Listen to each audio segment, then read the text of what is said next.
everyone, and welcome to the Cinematic Schematic, the official podcast of thecinematropolis.com, your home dedicated to thoughtful conversations on film.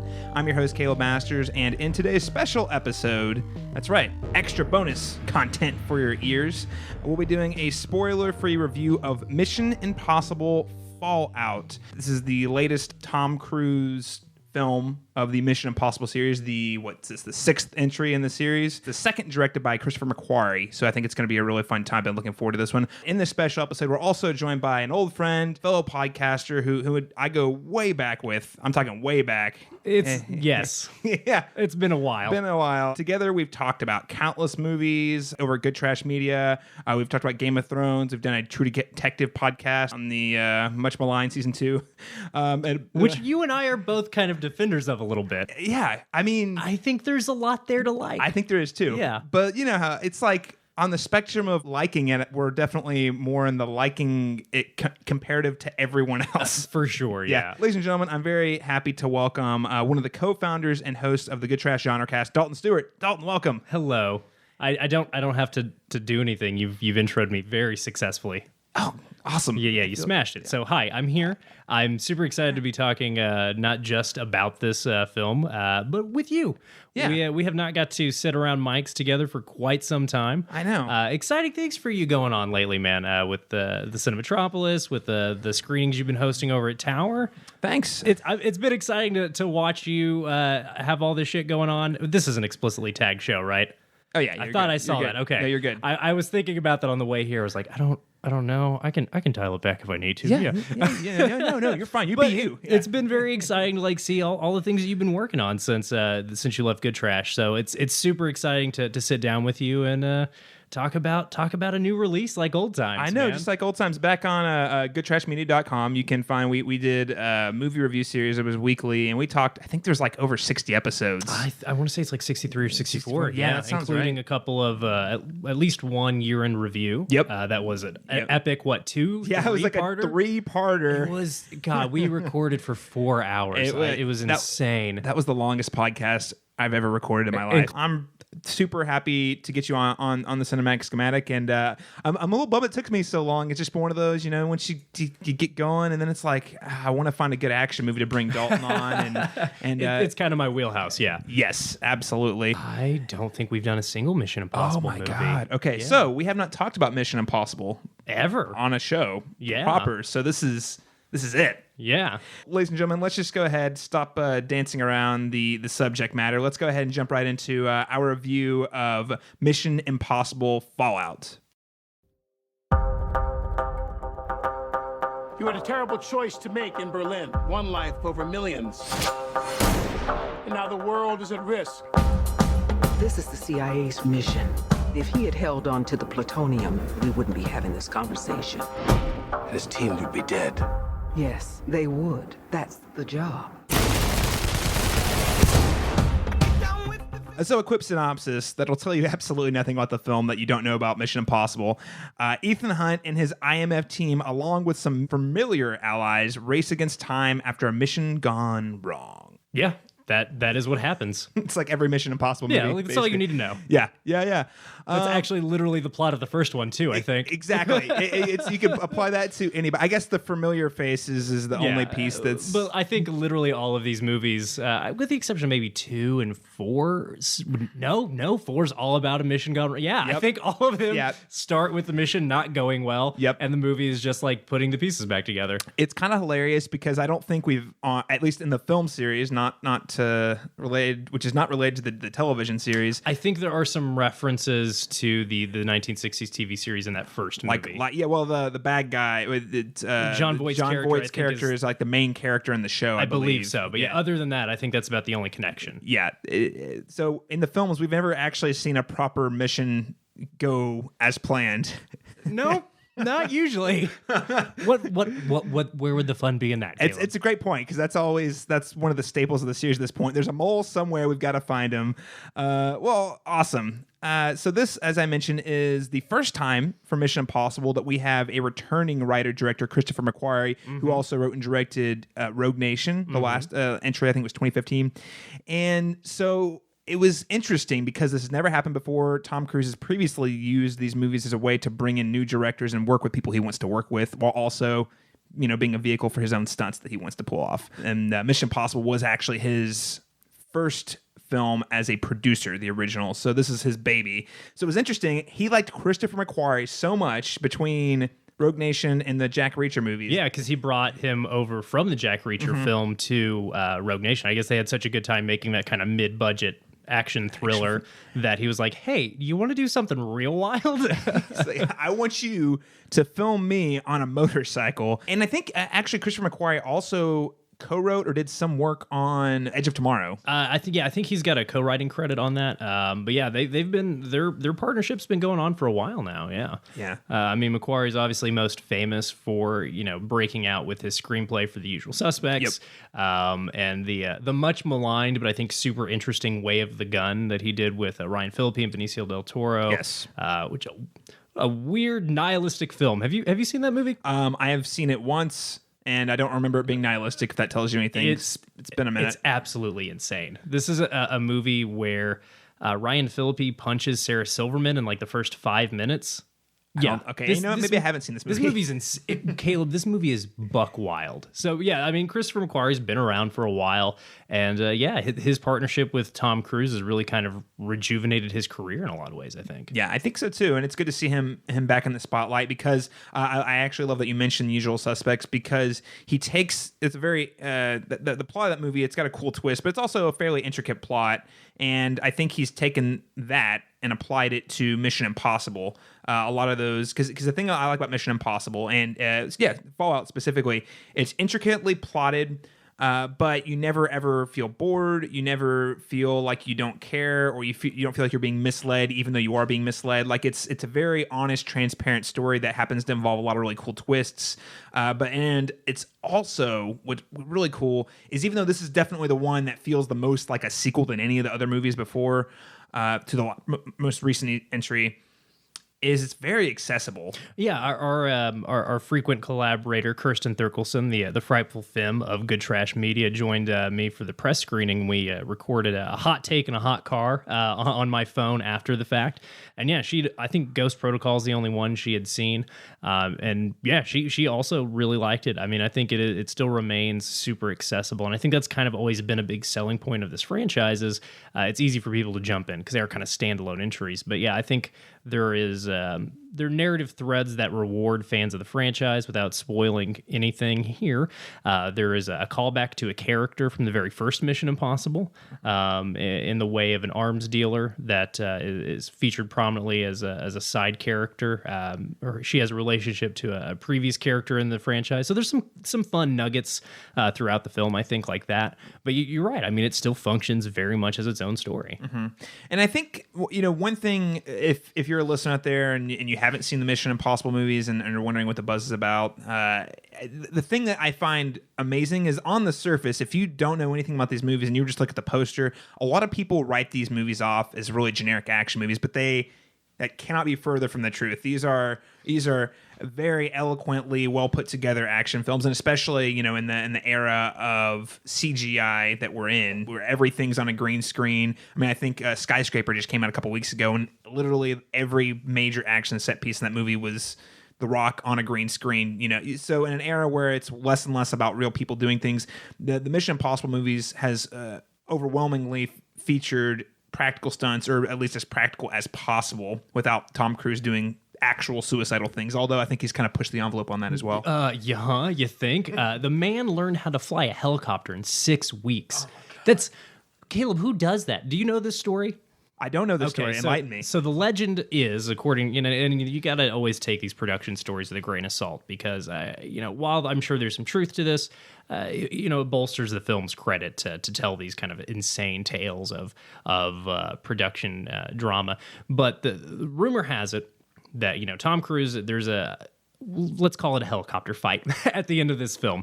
And Tom wanted to fly the helicopter. He insisted upon it.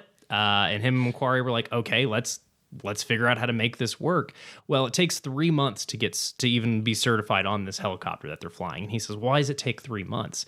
Why can I only fly it 8 hours a day?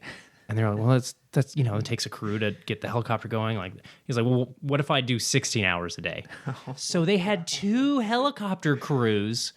One would go for 8 hours, tag in a second backup team, and Tom would go for 16 hours learning to fly this helicopter, and then did in 6 weeks what is supposed to take 3 months. Tom Cruise is not a human. No, he refuses to admit his mortality, and I think that's what's super interesting about, look, we don't...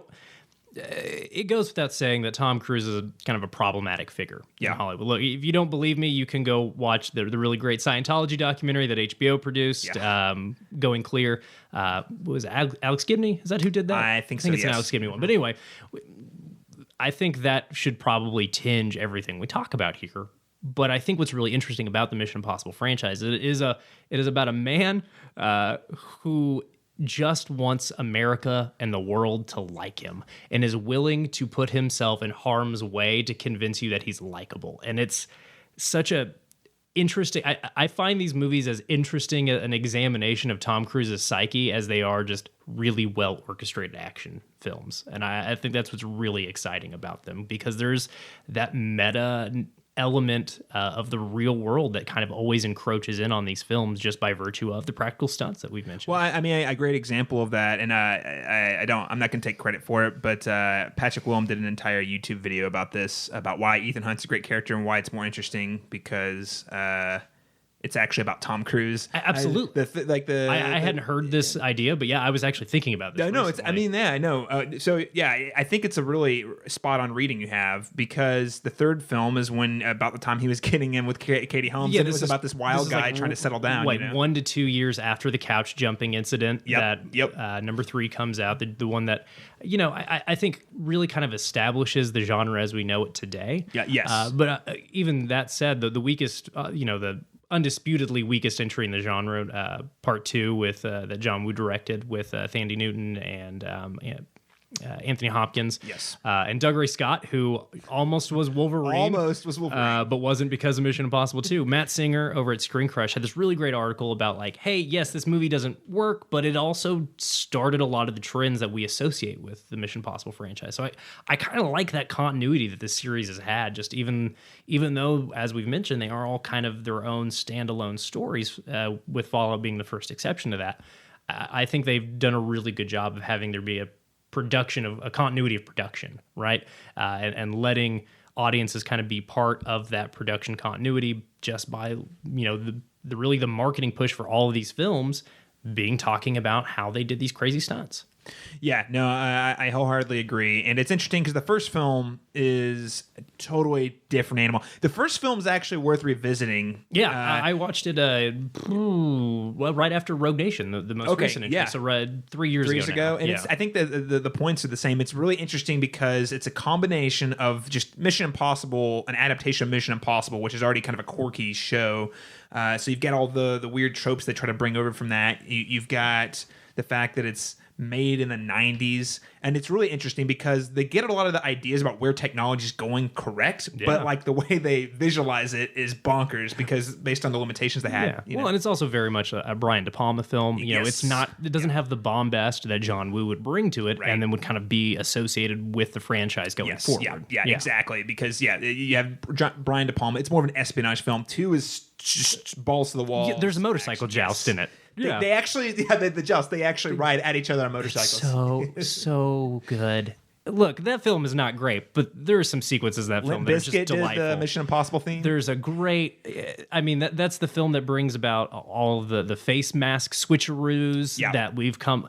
That's the first movie that does that. And this film's got a couple of really fun switcheroos with the face masks that we won't spoil. But yeah, I like thinking about Fallout just as it kind of pertains to the rest of this franchise. But again, as we've said, I think if you're going in cold, you're not really a fan of this franchise already, that's okay. You don't just go for it. You'll have a good time. Yeah. I'm pretty sure, I feel confident in saying that you do not need to have any exposure to the Mission Impossible franchise. And now that we spent 10 minutes talking about what we like about the franchise, no, totally, you're totally spot on though. There's a lot to love about this franchise, but this film really does operate on its own if you need to. If you have to watch one before you watch this one, you watch Rogue Nation. For sure. But But well, let's talk a little more specifically about Fallout. So, Dalton, what are your favorite things about this movie? What are things that really stick out to you that make it exceptional? Because it's been heralded by critics. Yeah, David Ehrlich over at IndieWire has called it the best action film since Fury Road, one of the best action films of all time. He's called it, and I don't know if that I would go that far, but I think he's not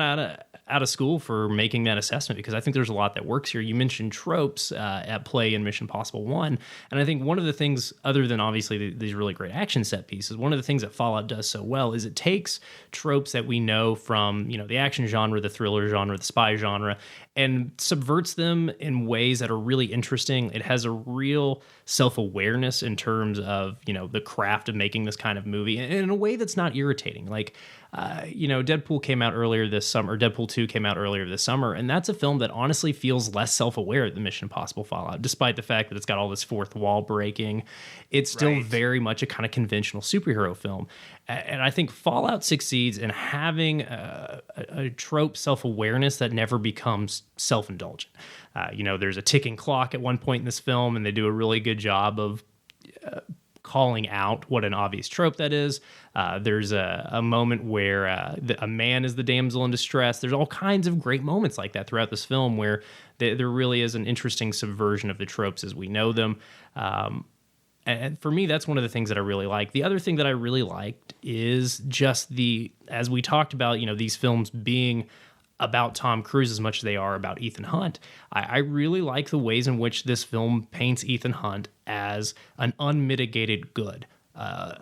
Just better than Batman. That's how good he is. He's tortured by his unbreaking, unyielding morality. And I think that's fun. In a time that is obviously very fraught and pretty fucked up, for lack of a better way to put it, it's nice to have a film. I like anti-heroes as much as the next person. I know you do as well. Mm-hmm. I like my complicated heroes, even if we're going to talk about other blockbuster fare, whether it's Logan or Blade Runner 2049 from last year, both films that are kind of dark and brooding and have action elements. I like those kind of characters, but there is something really satisfying about Ethan Hunt. There's a scene about the midway point in the film where Ethan Hunt has to kill a couple of guys who are about to kill a police officer. And the fact that they choose, that Christopher McQuarrie and the rest of the team choose to make that a moment and let the film really breathe and tell you something about the character of Ethan Hunt, that even when it is justifiable to take human lives, he still doesn't want to do it. He still doesn't want to do it because even the bad guys' lives matter to Ethan Hunt. And I think that's such an interesting choice for this film to make, because there is so much kind of wanton death in all of our action cinema that a film of this size chooses to take a breath there, I think is really refreshing. Yeah, comparing it to something like Death Wish that came out earlier this year, where the bad guys are just caricatures that get off, and there's no real consequence to the hero or anything like that. And I appreciate that, because it doesn't seem outside of superheroes, which have their own sort of caricaturism to them, even the ones I like. The action heroes, there aren't really that many where the person actually really weighs the value of a life. Absolutely. And even in something like Guardians of the Galaxy Volume 2, which is, an action film was kind of held up as being like a really good family story. It's still a film that, spoilers for a film literally everyone saw, but, you've got Michael Rooker kills like 300 people in that film. And again, it's a scene that's really good, but it feels kind of, incongruous with the rest of the movie, because it's this kind of lighthearted jaunt as Michael Rooker commits a mass murder.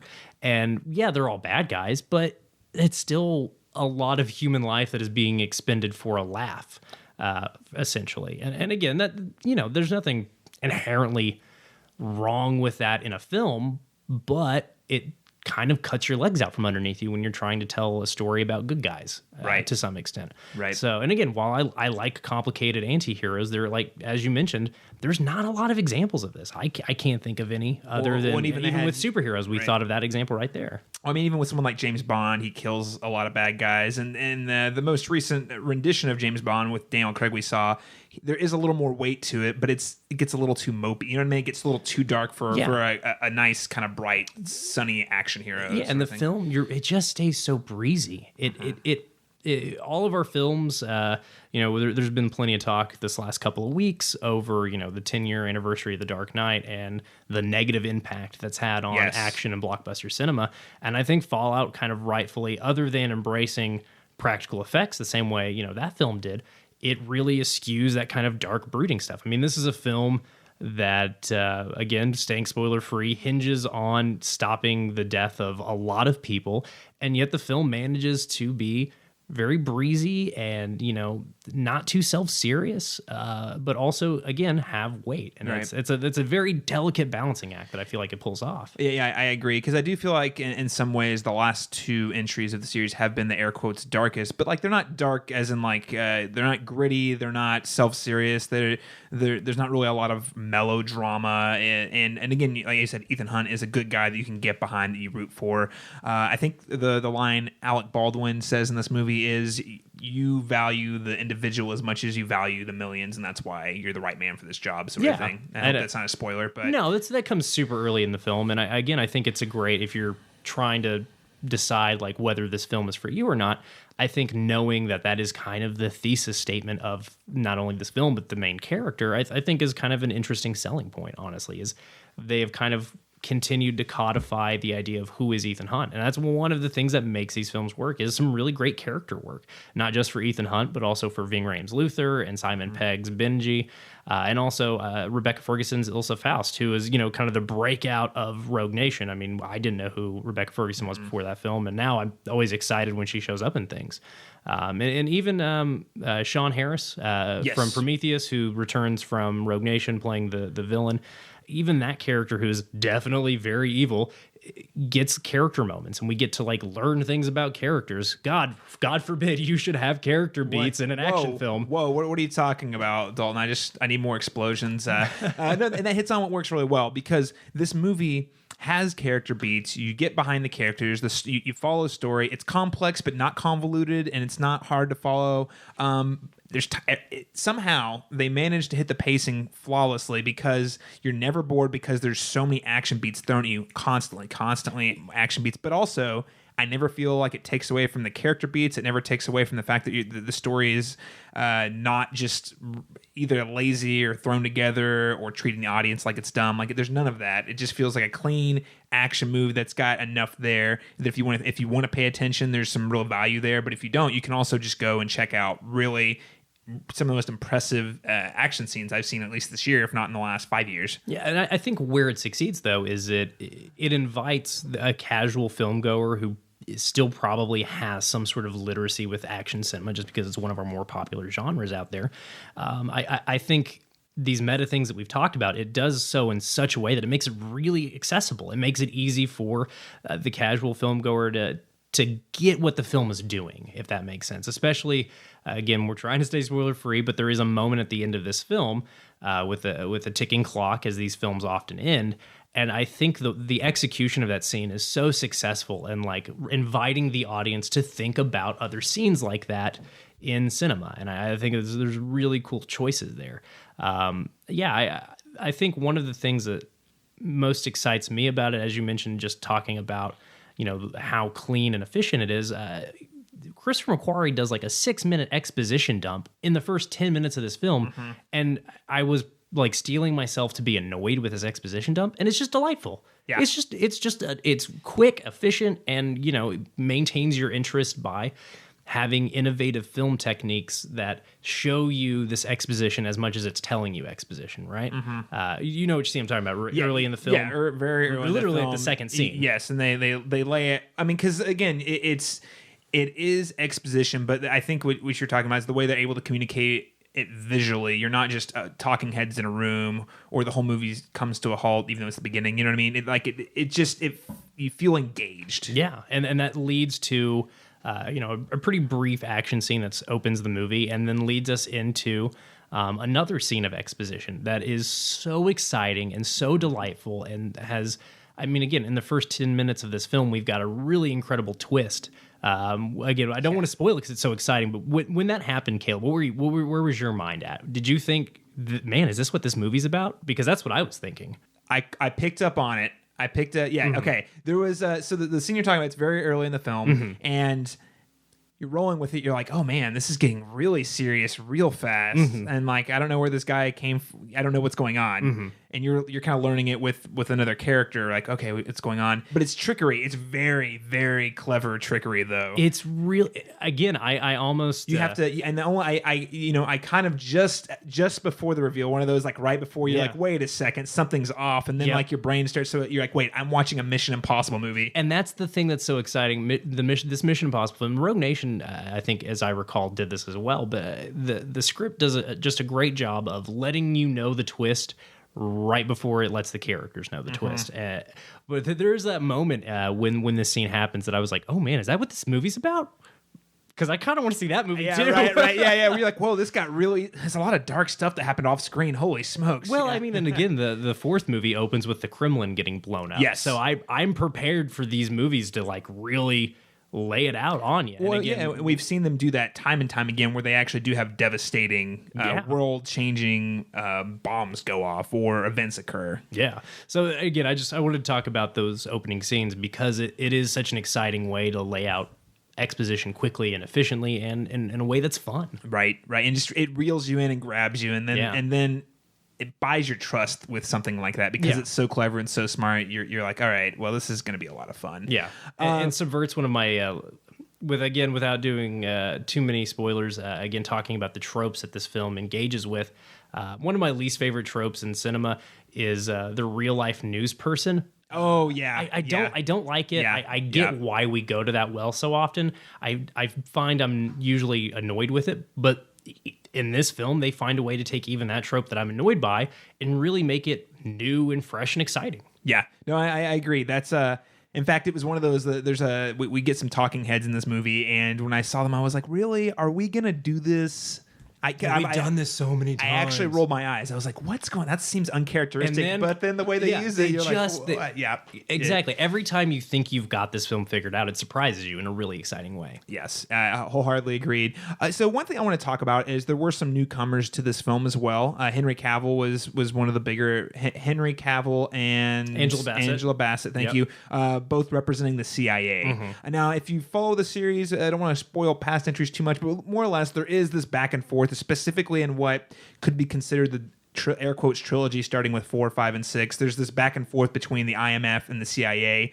Even in the first one, I mean, the first film is, the big set piece that we all remember is them breaking into Langley, that's the right, headquarters of the CIA. So that's kind of been a fixture of the franchise. That's a good point. That there's always been a weird tension between the two. It was very prominent in 5. We had Alec Baldwin, who actually was in the CIA in the most recent film, and we have them playing this new kind of wild card because they make it very clear early on that, we're not your allies. I mean, we're technically part of the same country, but we're not friends at all. No, we are here because we don't like the way you do things. Exactly.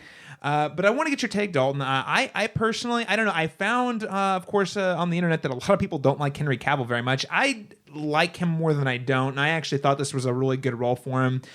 Maybe a little bit more scene chewing would have been nice, because I feel like he got a little, great physical presence. The man reloads his fists. Yes. He reloads his fists because they're so powerful. Exactly. It's the silliest thing I've ever seen, and I love it. Fantastic. To tease that out, though, look, Henry Cavill said some real dumb shit. Okay, yeah. If we want to comment on that, I wasn't even acknowledging the recent. But he said some very dumb things. That's not the first dumb thing he said, but I generally like him in films. I know you really enjoyed him in The Man from U.N.C.L.E., which I still haven't caught up with. Yeah, he's great. I kind of like him as Superman. I think the material he's been given to play Superman's really unfortunate. I agree. And it, as without chasing that rabbit, but as seen in Justice League, which is not a great movie, but they do some very obvious course correcting on how they did Superman. I was like, he could totally do Superman. Like, I liked him in Man of Steel, which I think has its moment. So I generally like Henry Cavill. One of the things that I like about him in this film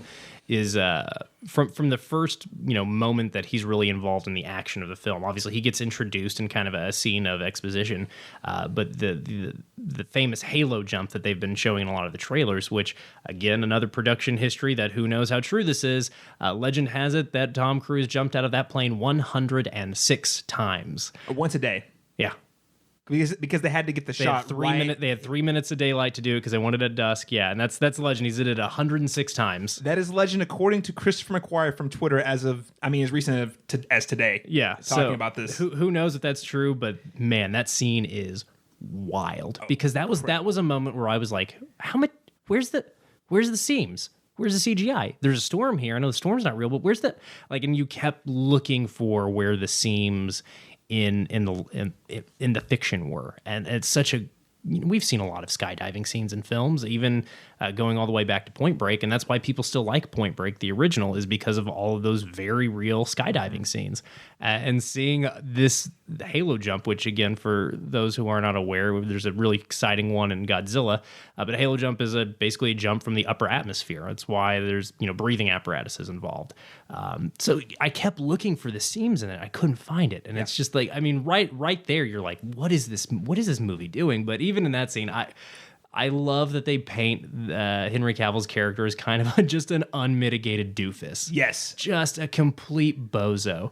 It's delightful. I think it's really fun to have Ethan Hunt's foil be so much less competent than him. And also, again, right as they introduce him, Angela Bassett says, "You're a scalpel, you're a hammer." Like, she tells you everything you need to know about who these two characters are, and then it immediately cuts to them having this real machismo standoff. And the film kind of laughs at how silly it is that these guys are posturing at each other.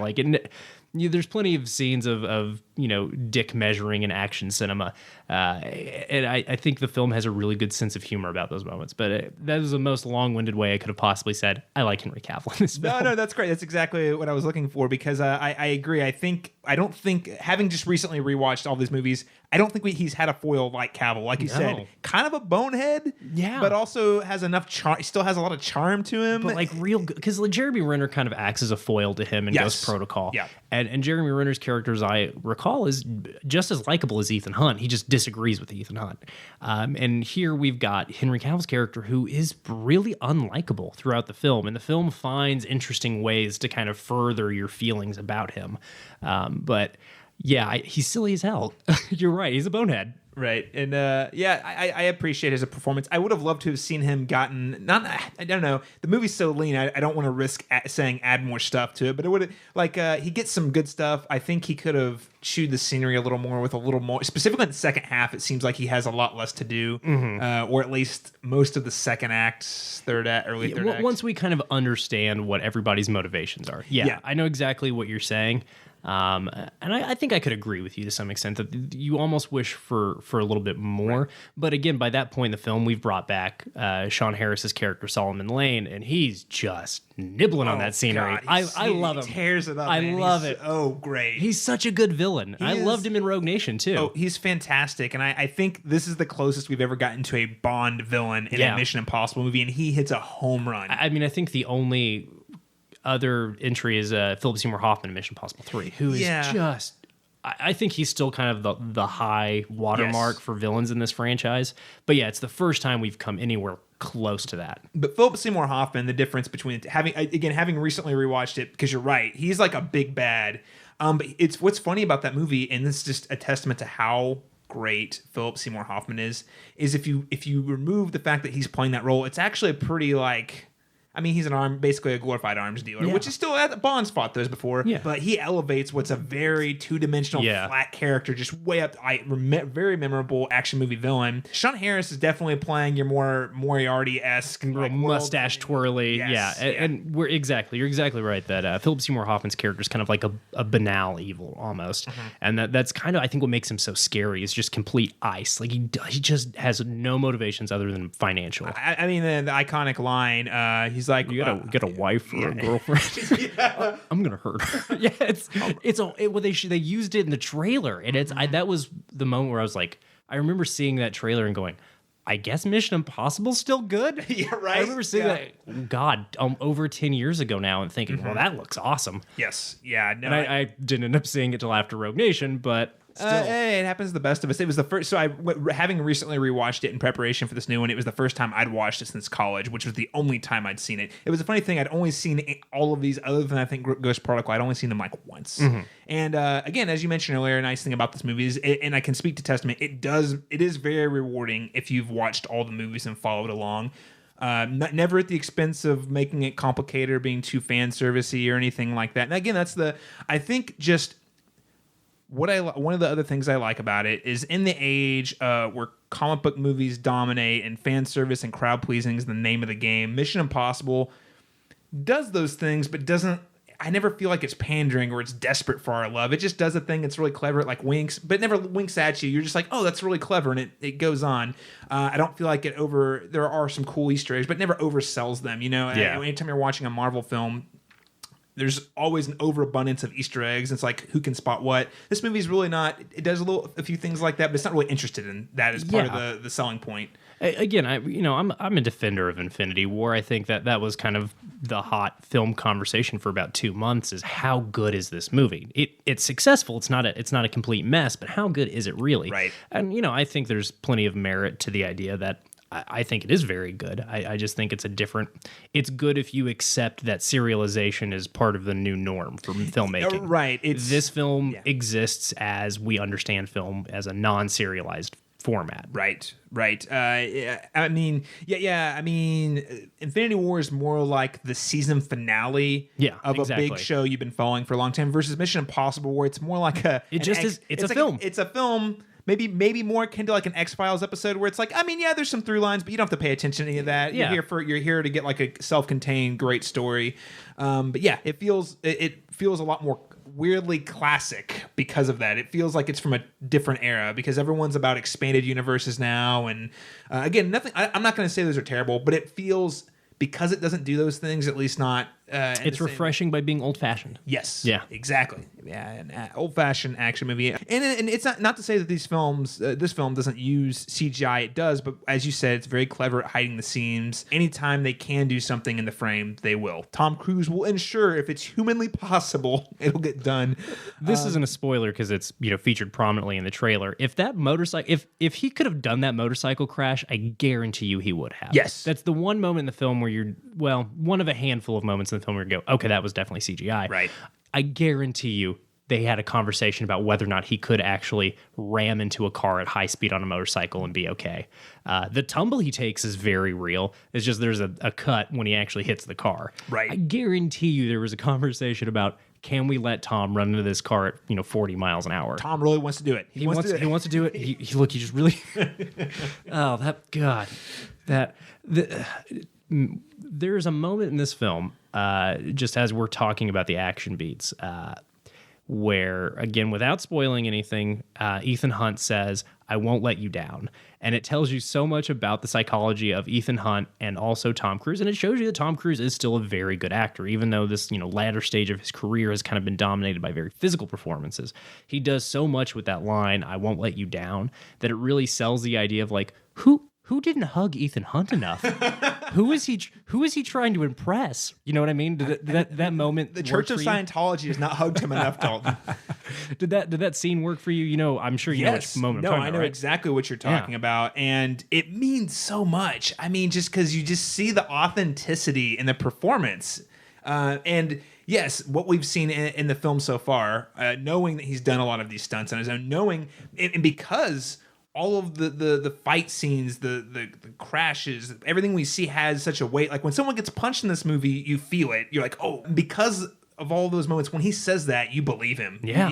Like there's such a raw human vulnerability there that just shines right through. It's just delightful and refreshing to see an action film that has that much pathos. Because it's again, I'm emotionally engaged by the Marvel films, but I think... with the exception of one or two beats in Infinity War. Literally everyone in the world saw that movie. Everybody. I don't feel so good, Mr. Stark. Okay, everyone. I cheered up. I cheered up a little bit. I don't feel so good, Mr. Stark is a moment of real pathos, but all the moments of pathos in that film require you to have invested in other films. There's a moment of pathos in Mission Impossible Fallout that acts completely on its own merit within the confines of this 2.5-hour film. Right. Yep. Yeah. Wholeheartedly agree. Well, Dalton, is there anything else you'd like to add about the movie today before we make recommendations and wrap up? I have a question for you. Sure. What's your favorite action set piece in this film? Oh boy, I've been thinking about that. So the big one that was touted was, of course, the helicopters, which is very cool, especially knowing that he did that. But that motorcycle chase is really impressive. So as far as spectacle, I would say either the jump at the beginning, the Halo jump at the beginning, or the motorcycles. Now, I will say another favorite moment, without being spoilery, there is a moment in this movie where there's like a quintuple cross. And you're like, it's another one of those, like, I have no idea how this is about to go down. I'm sure a couple of these characters are okay, but it's in a moment where you're like, what's even going on? Yeah. So the stakes feel so high. That's a great movie moment. It's not really a set piece. I mean, technically they're punching each other and shooting each other, but it's kind of a small moment. I know exactly the moment you're talking about, and it really sells the stakes in that scene because you're like, who's safe, who's not safe, what's happening, who's on whose side, whose true allegiances, what is happening? It's a great moment. So is that for you one of the highlights of the film? That's probably my favorite, just standalone moment. I think that's it. But I would say that motorcycle chase, and the reason is, and we were just talking about this, the motorcycle chase in Rogue Nation is untouchable. So they decided not to try and top it. They went for something altogether different, which is Rogue Nation on a highway doing passing all those cars. It looks inhuman and terrifying. So dangerous. Oh yeah. I ride motorcycles from time to time. That Rogue Nation chase like made me very uncomfortable. And this one in Fallout, there's scenes, there's moments where he like goes around cars and like puts his foot down to hold his balance, and I'm just like, oh my god, this is so unsafe. Yeah. I mean, the way he's like swerving in between cars and stuff, it's tighter. It's in the city, it's tighter. It feels a little more intimate. He's driving in traffic. Yes. Yeah. Versus on a highway at high speeds, which again in Rogue Nation, I know what you're talking about. I just rewatched it a couple days ago, and the scene in Rogue Nation where he's going around this curve and like leaning, and he's probably a foot off the ground, maybe. I mean, maybe 12 inches. Yeah. It is. I don't even drive motorcycles. My stomach turns over. I'm like, ugh. Well, and that's just another example of the real craft that happens in these two films. Is they take these motorcycles, have them go 45 miles an hour, and make it look like 90 miles an hour, and that's not just good action, choreography. That's just really good camera work. That's really good filmmaking, is taking something that's dangerous and making it look death-defying. Yes. And this film, I think, ups the ante and makes some things literally death-defying a couple of times. Death-defying, yeah. It was also nice to see, see that the list is long, because I love, there's a fight, it's, again, on all the trailers, the fight in the bathroom fight. That is one of my, for me, that honestly, even though it's a small moment, it might be one of my favorite action beats in the film. I do love, outside of the actual motorcycle chase, I like again, trying to stay spoiler free, but this is in the trailer. As part of that sequence, a prison transport carrying Solomon Lane gets like knocked into a canal, and the shot of that wall of water coming up, fantastic. And all of the action that's happening around, that's really exciting. But yeah, for me, that bathroom fight, that was one of the moments, because it almost immediately follows that exciting Halo jump. But that fight in that bathroom was the moment where I was like, okay, this film is just as good as all of the others. I'm completely hooked and sold on what I'm buying what they are selling here. Yeah, no, wholeheartedly. It's a great old school action set piece. People going through walls. Henry Cavill doing his Henry Cavill thing. Just reloading his hands. But I mean, the hits in that fight just look like bones are being broken and bruised. It's an absolutely visceral fight. I mean, it reminds you of something out of The Raid. I mean, that's how good that fight scene is. And what's great too, we're talking about, it gets all heavy. It ends on a comedic note. There's like an entire comedic note that ends on. There's a joke that follows immediately, and it's great. The movie doesn't ever get too self-serious. I mean, there's even a joke right before the fight scene starts about Henry Cavill's character's inability to do things carefully, right? Which is just so delightful. Yes, it's great. Shout out to Rob Hardy, the cinematographer of Fallout, because you're right. This movie looks fantastic. I mean, again, it's not the scene that either you or I picked, but the shooting in those helicopter scenes is I'm stomach churning in a good way. And you feel like you are in that helicopter and you are part of the experience of trying to save the day. Yeah, absolutely. Which leads me to my next point. If you see this, we actually saw this on a regular theater screen. I already have tickets to see it again on a Dolby screen. So, but I say that to say, see it on the biggest screen you can find. I believe there were actually several sequences that were filmed in IMAX, so it's going to use that full IMAX screen. So for you out there who weren't sure if there was any differences, I don't think there's any 3D, thank God. But IMAX, Dolby, XD Theater, whatever it is the biggest screen. Find it because you will not regret it. I would agree with that recommendation, Caleb. Yeah, I think it's probably fine to hit a matinee on this one. I mean, it's at the end of the day, I don't know. I'm not going to go with David Ehrlich and say it's one of the best action movies of all time. I will say it's the best action movie of the year so far, probably, and one of the best of the last 5. I mean, I would say it's definitely in the conversation in terms of action choreography. Yeah, it is up there with Fury Road. I think Fury Road kind of transcends the genre and becomes full art, but it's damn good. Yeah. And definitely worth shelling out IMAX money for. Absolutely. Yeah, but you can save yourself. Go to a matinee so you can chill up for popcorn too. If you're on a budget, or if you're like me, AMC is not paying me, but if you're like me and you have the AMC A-lister thing, you just go to the Dolby for $20 a month 3 times. So. I just really like matinees, honestly. Man, I don't blame you. I enjoy a matinee crowd. It's quieter. People are less obnoxious. I like matinee crowds. They're fun. I know. Although I will say a weeknight crowd, also very good. I saw Leave No Trace recently. Oh, yeah. On a weeknight. And just, who's at the movies at 7 o'clock on a Monday? Your mom? Retirees. Yeah. Oh, there you go. And they're having a great time. They're just having a blast. So I would say go to a matinee, go when it's a little bit cheaper. And you might see some people you don't normally see at the theater. So matinee, IMAX. Absolutely. Okay, yeah, I think that's a great recommendation. I'm really glad you brought up, to kind of close this out, talking about this in the larger context of action movies, best of all time.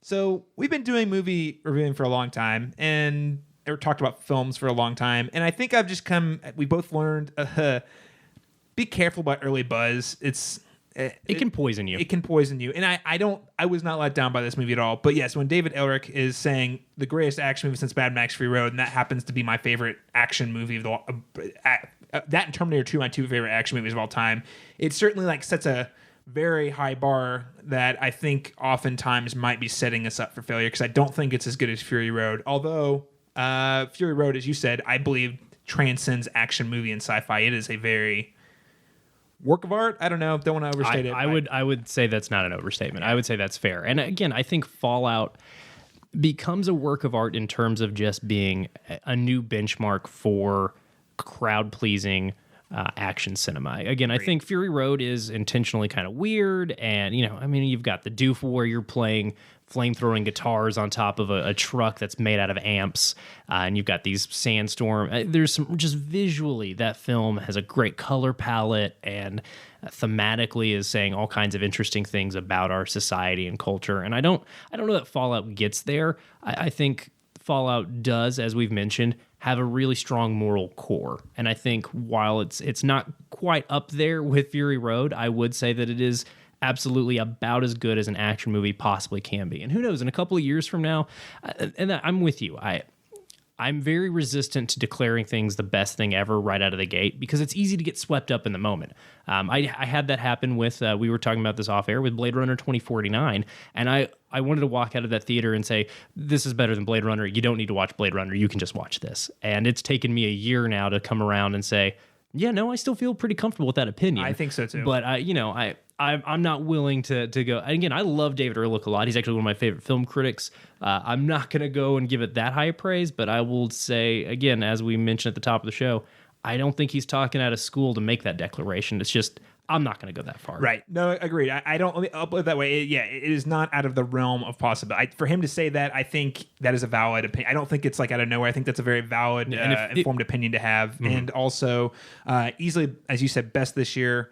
I think, I haven't reached the point to where I say this is my favorite Mission Impossible yet, but I do think it makes a very good case for being the best Mission Impossible yet, and a very consistently strong franchise. It's just fun to watch a franchise that keeps being, again, with a film series I know you do not like nearly as much as I do, but with The Purge just a few weeks ago, the first Purge, the best entry in that franchise without a doubt. Well, in fairness, I still have not caught up with the original, but which I know is strange. It's kind of strange, but I mean, the original doesn't actually get into any of the stuff that makes that universe interesting at all. Yeah, I mean, my understanding is it's more subtext, but yeah, yes. Again, it's been fun this year to watch franchise filmmaking. If this is the way that Hollywood's going to structure its release schedule, at the very least, they deserve to be good. If they're going to make us only have tentpole movies, and then we have to like find art houses playing these other films like Eighth Grade and First Reformed. All right, fine. Trust me, I'll keep hunting down the A24 movies if they're the only people that are going to put out, capital M, or let's rather put it capital C cinema. But yeah, Fallout's great, and I don't want to come across as too above it, because I love action cinema. It's how I got into film. So it's damn good. Yeah, excellent. Yeah, highest recommendations from both of us then. Well, thanks so much for tuning in. This is a bonus episode. We'll be back next week with a talk time travel, which is our monthly theme at the Cinemetropolis. We're going to be talking with Alexandra Bohannon about film scores and time travel, and Jacob and Zachary Burns about their film that they're currently crowdsourcing, Shifters. So make sure to follow us over at thecinemetropolis.com. Dalton Stewart, where can people keep up with you online? If you are interested in riding the merry-go-round that's taking us to hell, that is social media, you can find me at doll_stew on Twitter if you want to follow me personally.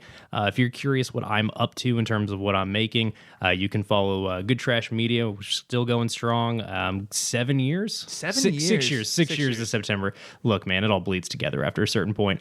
Going strong 6 years this September.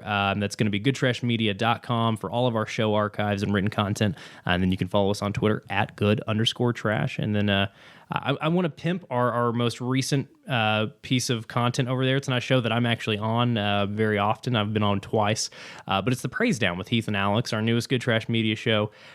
Two of Oklahoma City's best comedians, Heath Huffman and Alex Sanchez. I am biased. They're both in my wedding, but look, I like the guys a lot. They're pretty awesome. They are very delightful. But they sit down. These are both guys who grew up in the Christian church and don't identify that way anymore, but still have a lot of love for that culture and a lot of love for the music of that culture. And so each week they have somebody with a different faith background come to the show, and they talk about a different Christian music record. It's a really fun show that is I know that sounds like a mean show, two secular guys talking about Christian music. It's not a mean show. It is as open-hearted as it possibly could be. So that's a new thing we've got going on over at Good Trash Media. Again, that's The Praise Down, and then obviously our flagship show, the Good Trash Genre Cast, is still going strong after all these years. You're at 300, episode 300. We're not. We'll be at 300 by the end of this year. Okay, so you're at 200 still. Okay. I want to say I'll double check for you real quick. I want to say we're at 250 something. We just recorded last night, as a matter of fact, an episode over Boys in the Hood, John Singleton's directorial debut. Yeah, we're in the middle of a really exciting coming of age marathon. Normally in the summer we do an action movie or a blockbuster marathon, but we decided this year that we wanted to do something a little bit different. So we've done a coming of age marathon because so many coming of age films are set during the summer, and we decided a fun way to structure it would be over the decades. So we started in the 50s with Stand By Me, nice. Followed that up with Dirty Dancing, Almost Famous, and then the 80s into the early 90s with Boys in the Hood, and a couple more films coming down the pipe before we're done. But we just put out our Almost Famous episode, and that was episode 275. 275. Yeah. God. Well, that's you guys just keep on going on, and I was really, really proud and happy to be along for, I don't know, 50 or 60 of that episodes of that journey. I would say at least that, probably close to 100 almost. I would say. I mean, I guess by the guest, if we count guest appearances and stuff.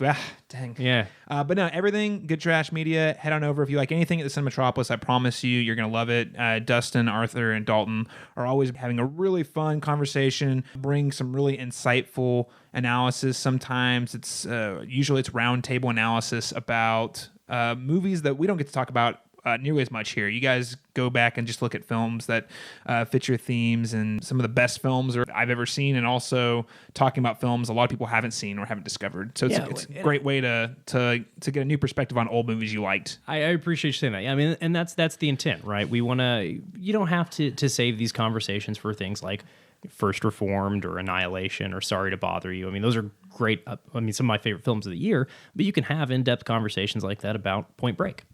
and Roadhouse. And I'm only thinking Patrick Roadhouse. Swayze movies right now. But We had a great one on Roadhouse. man, was a fun that one. Roadhouse episode's really good. That was fun. I'm a big fan of that episode. I did like that episode quite a bit. I liked that whole episode was just me trying to sell you on Roadhouse being better than you were giving it credit for, and I was just trying to convince you it was good. I mean, I have come to appreciate it for what it is. Yes, I indeed you did win. You persuaded me in some way because I was like, I mean, it's a lot more self-aware than I was giving it credit for, and I mean, Patrick Swayze. He's so good.